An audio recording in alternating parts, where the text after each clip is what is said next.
자, 순서를 해주세요. 다시. 순서가 접니까? 예. 글쎄요, 박근혜 대통령, 전 대통령 국민 감정 건드리는 데는 재주가 있으신 분이에요.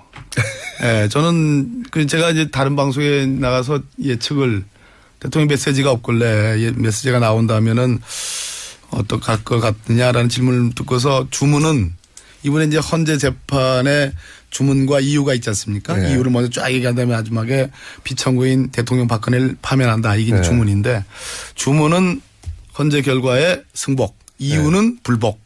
이렇게 모순된 메시지가 나올 가능성이 높다 이렇게 판단했는데 뭐 비슷하긴 했어요. 예를 들어서 안고 가겠다. 네. 이거는 마치 이제 승복하는 그런 메시지였는데 네. 바로 뒤 문장이 나온 네. 문장이 진실은 반드시 밝혀질 것이다. 결국은 진실 밝혀져 봤자 뭐 박근혜 대통령 더 나쁜 일 한 거 더 많이 밝혀져 가지고 오히려 죄만 더 많아지는 거지 뭐 그렇게 말씀하시면 국민들 화 돋구는 일이니까 글쎄 저걸 무슨 계산으로 한 것일까 정무적으로 한번 판단해 봤는데 대통령 선거는 아닌 것 같고요. 워낙 지금 그 대통령 대면 조사와 청와대 압수수색 또 뭐 출국 금지 이런 것들이 다 남겨져 있고 지금 최순실과 다 공범 관계인데 최순실 기소된 것만 가지고 유죄가 한 3분의 2만 나와도 제가 보기에는 형량이 엄청나거든요. 얼마나 나올 판사하셨으니까. 지금 아무튼 뭐 최소 10년 이상은 나오는 이런 사례인데 최순실 씨가 10년 이상. 10년 이상. 뭐 아니면 많게는 보는 분들은 뭐 무기징역까지도 보는 수가 있다는 건데요. 박근혜 대통령의 경우에 만약에 그 혐의들이 다 공범 관계로 돼 있습니다. 그럼 마찬가지로 그 정도. 아무튼 뭐 중한 매우 중한 범죄니까. 최순실보다는 더 중하다고 봐야죠. 네, 그래서 그 걱정까지도 앞서서 저러시는 건가. 지난한 법정 투쟁을 한번 해보겠다. 이런 평가를 드립니다. 저는 참 아쉬웠습니다. 국민들에게 마지막 용서를 구할 수 있는 찬스를 저렇게 날려버리는가. 그런데 이제 그동안 헌법재판소에서 제출된 여러 대통령의 대리인단이 보여준 행동 또 마지막 대통령이 본인의 의사다 해가지고 이동욱 재판관이 대신 읽은 내용이 있거든요. 그 내용을 보면은 본인이 사익 추구하지 않았다. 끝까지 혐의를 부인했습니다. 아무런 죄가 없죠. 예, 아무런 부인이 죄가 없다고 했거든요. 네.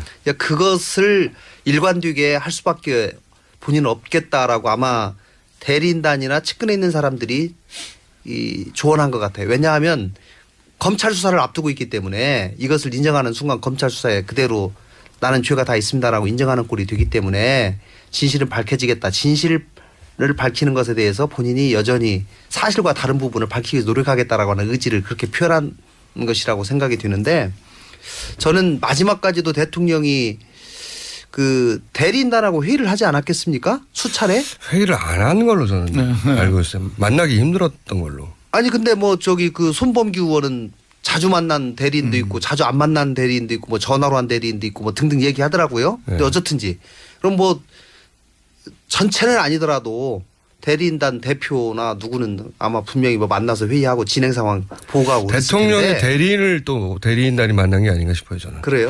유영하 변호사가 제가 일주일 전에 방송에서 인터뷰를 서로 나란히 했는데 그 삼성동 주택을 지금 최순실의 모친이 사줬다는 거 아니겠습니까? 그게 이제 특검 수사 결과로 밝혀졌는데 그거를 질문자가 물으니까 그거 아니라고 대통령이 다 산 거라고 그렇게 얘기하니까 질문자가 그럼 그거 대통령 만나서 들은 얘기냐 그랬더니 못 만났는데요. 뭐 그런 식으로 얘기를 했어요. 그러니까 제가 보기에는 유영하 변호사조차도 못 만났으면 지금 대통령 대리인들 예를 들어서 뭐 서석구 또 김평호 변호사님 뭐 이동호 변호사 이런 분들 만나기 쉽지 않았을 거예요. 그 윤상현 의원이라고 전 의원. 예. 그 왜 누나라고 부른다고 하는 굉장히 가깝다고 하는 친박 의원이었습니까? 제가 알기로는 독대를 한 번 한 걸로 알고 있어요. 아, 그래요? 그래서 제가 드리는 말씀은 대리인단하고 대리인단이 대통령에게 한 번도 제대로 된 진상을 그러니까 돌아가는 상황을 정확하게 객관적으로 보고할 기회가 없었던 것 같아요. 만약에 저한테 물어봤더라면은 인용이 될 가능성이 높으니까 빨리 사절을 수리하십시오. 내가 이렇게 좀 그것도 서두르십시오 얘기를 했을 텐데 그 본인도 끝까지 정확한 상황 판단을 못 하신 것이 아닌가 싶습니다. 알겠습니다. 메시지 어떻게 보셨어요? 저는 이제 지난주 금요일 날 탄핵 인용 결판 나고 주말 동안 좀 찹찹했거든요. 사실은 그게 물론 뭐 대한민국을 위해서 탄핵 인용이 되는 게 다행이라고 생각을 했지만 개인적으로 어떻게 보면 좀 짠한 마음이 있었어요. 사실 어떻게 보면 저희들이 노력해서 만든 대통령인데 이렇게 탄핵된 거라서 주말 동안 안 했는데 어저께 밤에 불복 메시지를 들으니까 네.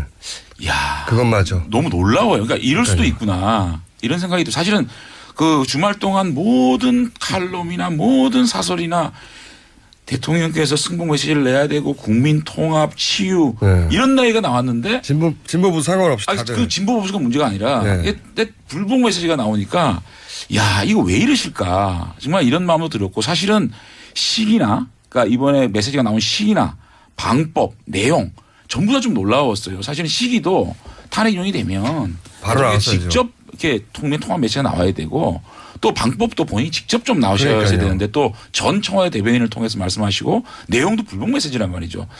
그래서 이것이 패착이 최순실 씨가 지금 감옥에 있다 보니까 연락에 지지할 사람이 없어서 제대로 어드바이스를 이런 것들이 저는 뭐 국론 분열이니 진보 보수가 나눠지니 이런 거에 큰 영향은 없을 거라고 봐요. 대부분의 국민들이 승복을 해야 된다는 성숙한 시민들이기 때문에 그런데 다만 보수 진영 내에서 조금 이렇게 친박이냐 비박이냐 요런 좀 그 어떻게 보면 갈라치기 이런 것들 아니겠냐. 그래서 결국은 소수 친박 또 지역색 요런 걸로 끝까지 정치를 하시겠다는 뜻으로 보여지는데 저는 바른정당 입장에서는 오히려 자유한국당에다가 자 그러면 헌재 판결에 대해서 승복하느냐 승복하지 않느냐에 대해서 의원 각각이 이제는 입장을 밝힐 때다.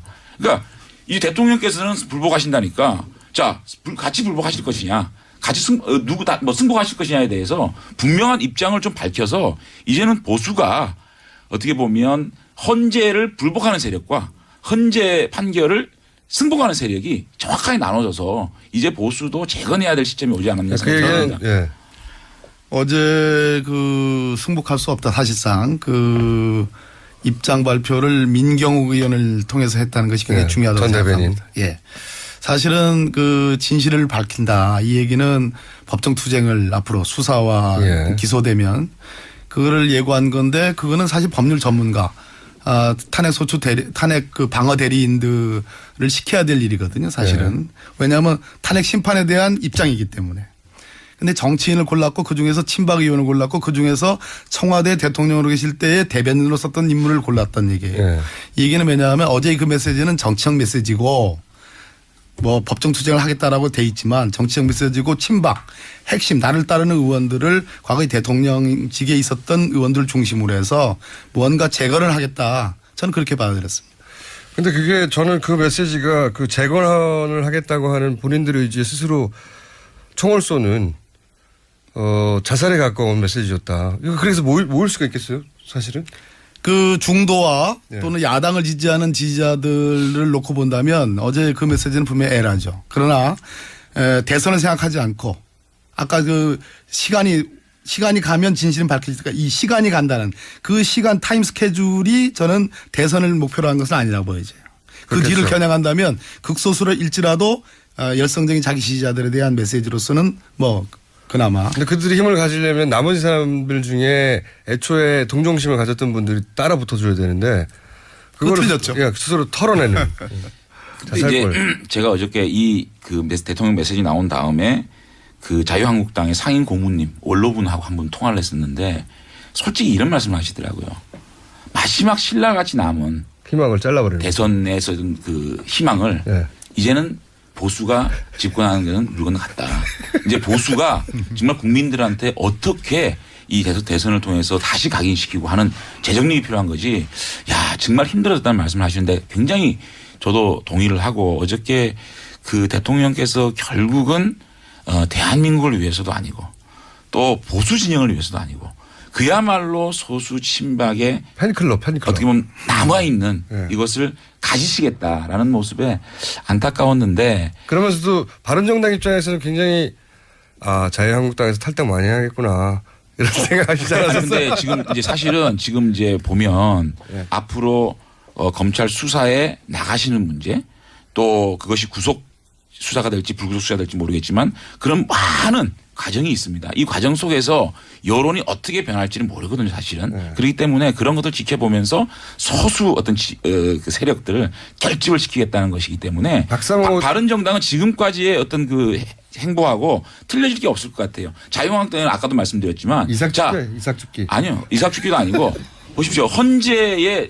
그 결과를 수용하겠느냐 못하겠느냐라고 자유한국당이 이제 정말로 이제는 입장을 밝혀야 된다. 수용하는 세력은 저희와 같이 할 수 있는 것이고 이걸 불복하겠다는 세력은 자유한국당 남아서 그러니까요. 이제 그렇게 보면 보수 진영의 어떤 그런 그 세력들을 저쪽으로 완전히 우측으로 밀어낼 수 있는 환경이 조성됐기 때문에 극우로 밀어낼 수 있기 때문에 저희로 봐서는 지금까지의 스탠스와 일관되게 가는 것이 중요하다고 그러니까 생각합니다. 수학의 계절이 돌아옵니까? 바른정당 입장에서는 막 이삭죽기 하면서 그렇죠?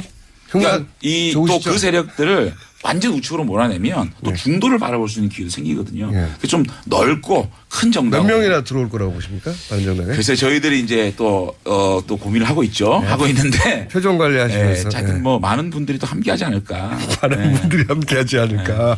저는 좀 생각이 좀 달라요. 아, 그러세요? 저는 그러니까 그 평화의 시기가 오고 통합의 시기가 오면 지금 사당 체제의 스펙트럼이 그대로 드러날 가능성이 높은데 그리고 오히려 중도의 힘이 많이 받을 가능성이 높은데 박근혜 대통령이 양극단으로 갈라치기를 정확히 했고 그런 측면에서 더군다나 앞으로 수사와 뭐 압수수색 이런 것들 출국 금지 기소 이런 문제가 다 남겨져 있는 사안에서 이것이 오래 끌 수 있는 사안이 아니거든요. 앞으로 한 달 내에 아마 검찰이 전광석과 같은 수사를 하지 않을 수가 없는. 그렇겠죠. 그렇기 때문에 일종의 갈등이 다시 첨예화되고 이슈들이 극단적인 이슈들이 다시 첨예화되는 과정에서 박근혜 수사에 순순히 응할 것 같지 않아요. 지금 같은. 굉장히 갈등이 첨예화될 겁니다. 그렇다면 오히려 바른정당의 위기가 더 심화될 수 있는 가능성이 높죠. 그 바람 아닌가요? 아니요.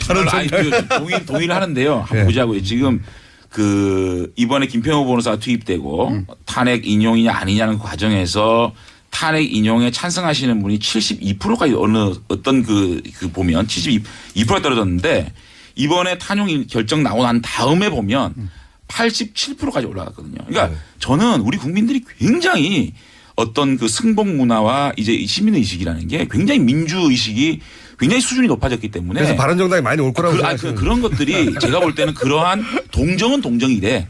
어떻게 보면 굉장히 이성적으로 국가가 바로 나가야 된다고 생각하고 또 지금 더불어민주당이 45% 어떤 것들 보면 47%까지 올라가는 49%도 나왔어요. 그죠? 그러다 보면 제가 볼 때 자유한국도 확 떨어졌어요. 그러니까 그렇게 보면 그건 보이실 텐데. 너무 한쪽으로 치우치는 거를 또 우리 국민들이 견제하는 심리가 있거든요. 그러면 그러한 보수적인 합리적인 보수분들이 자 자유한국당이냐 바른정당 놓고 봤을 때 그래도 건전한 보수정당 바른정당을 생각을 하면은 오히려 이것이 그냥 위기일 수도 있지만 기회로 작동될 수 있다 저는 생각을 합니다. 네.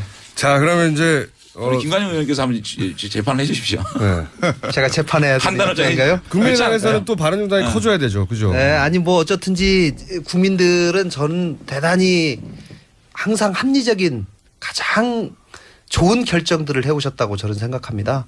예를 들면 어제 박근혜 대통령의 그런 성명으로 인해서 많은 국민들이 사실 실망을 할 겁니다. 그리고 두 의원이 말씀하신 것처럼 한쪽 극단으로 가는 세력이 거의 이제 명확해지는 그런 자유한국당은 쪼그라들고 바른정당이 커질 거라고 보시는 거죠? 뭐 그렇게 될 가능성이 그래야 또 국민의당과 연대 가능성도 좀 좋아지고 민주당 견제도 가능해지고. 근데 진짜로 이번에 등등 그러나 어쨌든지 제가 드리고 싶은 말씀은 어쨌든 편이 또 갈리네요. 한 정당이 45% 49% 저도 뭐 과거에 민주당이 있었습니다마는 이 모든 절대 권력은 부패한다는 진실. 절대 권력은 부패한다. 그리고 항상 여기서 갖다 견제하고 그렇죠. 견제는 필요하죠. 적절한 균형이 필요하다라고 하는 말씀. 아니 근데 제가 한마디면 이게 아주 분위기 좋아요. 계속 싸우세요. 모순이 잠깐만요. 이게 모순이 해소가 되면 소위 스펙트럼대로 이렇게 배열이 됩니다. 근데 어제의 그런 내가 도저히 승복할 수 없다. 진실을 밝히겠다는 것은 탄핵법정에서 헌법재판관들이 밝힌 최소한의 탄핵 사유도 지금 부정하는 거거든요. 이 얘기는 앞으로 수사 뭐 여러 가지 절차들을 다 부정하겠다. 박근혜 전 대통령이 계속 갈등을 모순이 아직 해소가 되지 않았기 때문에 네. 고마우신 거군요. 탄핵 정국과 저는 별반 다를 바가 없다. 아니 이렇게 근데 보거든요. 지금 이제 박근혜 대통령이 어떻게 보면 이 전 대통령입니다. 전 대통령께서 불복 프레임을 가져가는 거는 정치를 하시는 거거든요. 네. 근데 이번에 탄핵 상황을 한번 돌이켜서 한번 쭉 한번 보자고요. 네. 최순실 국정농단 사태가 터진 다음에 이 의원님 짧게 광장에서 돌아봐 주세요. 시간이 우리 없어요. 국민들이 분노하고 그 분노를 헌법적 테두리인 국회가 가져와서 국민의 힘으로 탄핵을 가결을 하고 헌법재판소에서 보냈습니다. 근데 헌법재판소에서 보낸 과정에서 또 대통령 대리인단 측에서 이렇게 여론재판을 몰고 가고 또 국민을 분열시켰잖아요. 그럼에도 불구하고 헌법재판관들이 8대 0이라는 탄핵 가결을 하지 않았습니까? 이것이 전부 다 우리 국민들의 힘이었거든요. 성숙된 국민의 힘이라고 보면 지금의 대통령께서 이런 프레임을 만드는데 우리 국민들은 갇히지 않을 것이다. 그리고 분명히 이 보수와 진보의 논리에서 한쪽으로 기울어진 부분은 또 우리 국민들이 바로 평평한 운영을 만들어 줄 것이라고 믿으면 제가 볼 때는 그 안에 모든 진리가 나오고 미래를 우리가 바라볼 수 있다고 생각이 들면 자. 바른정당의 갈 길이 나온다 생각하는 거예요. 자. 뭐 연설 수준. 자, 그러면 짧게 얘기해서 몇 명 바른정당 짧게 입당하실 거라고 예측하십니까? 뭐 그 원내 2당은 되지 않을까는 예측을 30명 이상. 뭐 제가 지난번에 탄핵 몇 명 할 거냐고 할 때 거의 맞추지 않았습니까? 네, 그렇게 30명 이상? 뭐 하여튼 보자고요. 아니 숫자로 말씀해 주세요. 30명 글쎄 그 아직까지는 이상 이하. 예, 오늘부터 좀 제가 카운트를 해보겠습니다. 네, 30명 이상을 부인하지 않았다? 네, 부인하지. 30명 이상. 몇 명 갈 거라고 보십니까? 어디요? 바른정당. 아니, 저 바른정당 위기라니까요. 아니 위기였으면 좋겠는 거 아니고요? 장담합니다. 예. 장담. 모순이 오히려 더 심화되고 있어요. 지금. 새누리당의 여러 의원들이 바른정당으로 간다 하더라도 예. 쉽게 바른정당의 그 현재의 국민의 정당보다 커질 수는 없다? 예, 아니요. 뭐 의석은 많을 수 있겠죠. 그러나 네. 쉽게 해소되기는 쉽지 않을 겁니다. 예, 왜냐하면 의원수가 많아도 예, 당분간은 지지율은 우리보다 낮아야 된다. 아니 뭐 높을 수도 있고 낮을 수도 있는데 제가 볼 때는 그런데 어쨌든지 뭐 저희는 합리적인 중도 보수하고도 예. 뭐 충분히 정책에 대해서 얘기할 수 있다. 김종인 전수는 어떻게 보세요? 김종인 변수. 아니 잠깐만 요 얘기를 좀 더 해야 돼요. 아이고. 이게요. 우리 후반에 붙어가지고 큰일 날 시간이 이게요. 없어가지고. 내일 한번 이 더 바른정당은 위기가 오지 않으면 기회가 될 수가 없어요. 맞습니다. 이게 굉장히 위기가 오고 판이 흔들렸기 때문에 바른정당 기회가 있다고 보고요. 한 가지 말씀을 드릴게요. 지금까지 탄핵 지지율 꼴찌에 가까웠으니까요. 맞습니다. 그럴 수밖에 없는 게 탄핵 인용이 돼야 된다는 80% 국민이 있었어요. 그런데 더불어민주당이 45%가 돼 있고 국민당이 10%잖아요. 55%입니다. 25%에 이 바른정당을 지지할 수 있는 분들이 있는데도 불구하고 저희가 5%밖에 안 되는 거는 네. 저희들이 지금까지 양극단의 논리에서 저희들이 조금 차별화시키지 못한 그런 패착이 있었거든요. 그래서 이제 대표와 최고위원 지도부가 다 이번에 사퇴를 했고 이제는 사퇴한 이유가 뭔가요? 아니 근데 담자는 거죠. 그러니까 자유한국당에서 많이 와서 여기 아니 그건 아니고요. 누굴 담은 자유한국당이든 중도세력이든 간에 네. 저희가 비우는 마음으로 가야 그러니까 바른정당을 우리가 처음에 뭐 창당을 했고 창당 발기인이었기 때문에 저희가 주인이다 김종인 대표 아니고 거기 오라는 거예요? 주인을 비워드릴 테니까 이제 그러니까요. 이 정당을 정말 국민의 정당 대중정당으로 가자는 마음에서 비우는 거거든요. 김종인 전 대표 변수가 되나요? 그러니까 저희들은 제가 볼 탄핵을 찬성한 80% 중에 민주당과 국민의당을 지지하는 사람 빼고 25% 이것부터 바로 복원을 하게 되면 저희 탄력을 받을 거라고 생각합니다. 김종인 전 대표의 이제 화두가 결국은 개헌론 또는 네. 임기 단축론을 근거로 해가지고 일종의 이제 반문 반박 뭐 강력한 빅텐트를 만들겠다는 거 아니겠습니까? 네. 그런데 그렇게 되려면 소위 이번 탄핵 정국에서의 모순들 적폐의 본질인 박근혜 최순실의 모순들이 다 해소가 돼야지 그러한 정치적인 구도로 가게 되거든요. 그런데 그런 모순들이 해결이 되지 않은 겁니다. 그러니까 그래서 국민들 눈에 적폐가 여전하다. 아직도 반성하지 않는다. 그리고 검찰 수사가 남아있다. 저는 계속 탄핵 정국이라고 보는 겁니다. 그러니까 적폐가 청산되지 않고서는 지금 말씀드리는 그 하시는 그런 정치 공학적인 그러한 배열들이 쉽지 않다라는 말씀입니다. 김종인 전 대표의 변수는 그다지 파괴력이 없을 것이다. 국민들 관심이 박근혜 대통령의 아주 일부 지지와 나머지 저분을 앞으로 어떻게 할 것인가에 대한 관심으로 남아있는데 개헌 얘기가 말빨이 맥히겠습니까? 자, 김종인 전 대표에 대한 변수는 어떻게 보십니까? 국민의당에서는. 김종인 대표가 상당한 역할을 해서 네. 나름 본인의 생각하는 개헌 문제라든가 경제민주화 문제를 제대로 실현해내시려면 본인이 킹이 되시겠다는 것을 접는 순간 그건 가능해진다고 직접 저는 출마하실 것 생각합니다. 같기도 한데요. 예, 그런데 본인이 직접 나서겠다, 대선 주자로 나서겠다고 하는 순간 예, 굉장히 더 복잡해지고. 그러니까 쉽지 않을 안철수 전 대표를 도와야지 옆에서 본인이 직접 나가면 안 된다 이거죠. 뭐 저희 입장에서는 저희 당 후보를 돕는다면 더 바람직하다고 생각하지만 어쨌든지 전체를 본인이 생각하는 빅텐트를 조금이라도 생각하고 구체화시키려면 본인이 먼저 희생하는 모습을 보여야 된다. 김종인 대표가 이제 민주당 진영 외에 다른 진영에서 어느 정도 영향이 있을지는 미지수입니다. 아직까지. 네. 다만 더불어민주당에서는 정말로 심각하게 생각해 봐야 됩니다. 김종인 대표가 경제민주화를 이루기 위해서 박근혜 대통령을 만들었습니다. 그럼에도 불구하고 박근혜 대통령께서 경제민주화를 이룰 의지가 없었기 때문에 더불어민주당을 도와서 그럼 더불어민주당에서 경제민주화를 실천해 보겠다고 가셨지 않았습니까? 그리고 이번 20대 총선에서 김종인 대표의 역할 또 역량 부정할 수가 없지 않습니까? 바른정당을 오시는군요. 잠깐만요. 그럼에도 불구하고 더불어민주당에서 경제민주화의 의지가 없다고 생각이 다 나온 거 아닙니까? 그것도 국회의원을 내려놓고 나왔거든요. 그 부분에서 더불어민주당에 대한 타격은 불가피할 거라고 보고 다만 이 경제민주화는 상징성을 가진 분위기고 대한민국이 앞으로 가야 될 경제가 좀 더 공정하고 좀 더 우리 국민들의 어떤 양극화를 해소해야 된다는 측면에서는 이분이 가진 파괴력은 분명히 존재하는데 이것을 어떻게 이것이 정말로 국민적인 어떤 그 역할을 할 것이냐에 대해서는 조금 의문이 있지만 더불어민주당은 진짜 심각하게 한번 생각할 필요가 있다 생각합니다. 더불어민주당 걱정하시기에는 지금 바른정당이 너무 급하고요. 그러니까 제가 궁금한 건 혹시 자유한국당에서 나온 분들하고 바른당하고 김종인 전 대표를 중심으로 해서 어떤 재편이나 김종인 전 대표를 후보로 낸다든가 이런 아니요. 그거는 이렇게 봐야 될 거예요. 저희들이 공학적으로 자유한국당 의원들 일부와 또 김종인 대표로 상징되는 이 세력과 이게 무슨 꼭 대통령 선거에서 이기기 위한 텐트 이런 걸 보다는 경제민주화라는 가치 또 이번에 국정농단이 벌어지는 데 있어서 그야말로 권력이 집중된 부분 물론 그것이 이번 국정농단 사태의 본질은 아니라고 생각합니다. 다만 어떤 제도적 차원에서 이걸 보완해야 될 부분이 있다면 권력구조 개편에 대한 개헌론 이런 것들에 대해서 가치 연대로 묶어낼 수 있다면 대통령 선거의 승리와 실패를 떠나서 굉장히 가치 있는 하나의 새로운 이념을 초월한 새로운 어떤 그런 지대 연대가 만들어지기 이것이 협치고 연정이라고 저는 생각이 들기 때문에 이것도 아주 가치 있는 일이라고 저는 생각합니다. 그러면 단답형을 여쭤볼게요. 김종인 전 대표 대선 출마합니까? 바른정당에도 보시고. 아직까지 모르겠습니다. 바른정당은 어떻게 판단하고 있어요? 제가 알지를 못합니다. 그 부분에 대해서. 바른정당하고 사이가 안 좋으세요 지금? 글쎄요. 근데 제가 제 입장에서 어떻게 가보가는 대선 출마 가능성이 있긴 있다고 보시죠? 있다고 봅니다. 그렇죠. 어떻게 보세요? 네, 출마 안 할 도리가 없을 것이죠. 안 할 도리가 없다. 저는 본인은 해서는 안 된다? 아니요. 본인은 굉장히 출마하고는 싶을 텐데 여건상 결국은 저는 못할 거라고. 자 마지막 질문인데 이거 아무래도 고정 코너로 만들어야 될 것 같은 생각이 드는데 이 세 분 대선 전국 2달 동안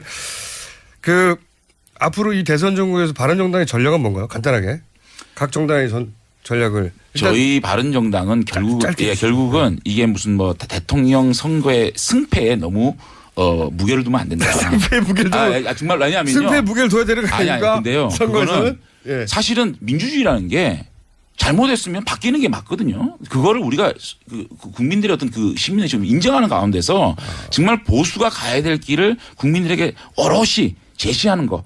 그거에 목적을 둔다 그러면 승리할 수도 있다. 그렇지만 공학적으로 반드시 조금이라도 이기기 위해서 무슨 이게 하면 그거는 국민들이 이제는 더 이상 나락으로 떨어질 수밖에 없기 때문에 어쨌든 새로운 보수가 가야 될 방향 이런 것들을 제시한다면 계속 그걸 진정서로 국민에 보여준다면 가능성이 있는 것이지 이거 이길 수 있다 이렇게 생각하고 공학적으로 무슨 일을 한다 그러면은 정말로 보수가 괴멸될 수도 있다는 생각을 가지고 해야 된다고 생각합니다. 바른정당 입장을 듣다 보니까 바른정당은 이번에는 대선은 안 되겠고 대신 자유당을 다 흡수해가지고 우리가 보수의 주인공. 아니 근데 이거는 시간이 없더라도 제가 말씀을 드려야 됩니다. 아니 근데 진짜로요. 그런 생각 없고요.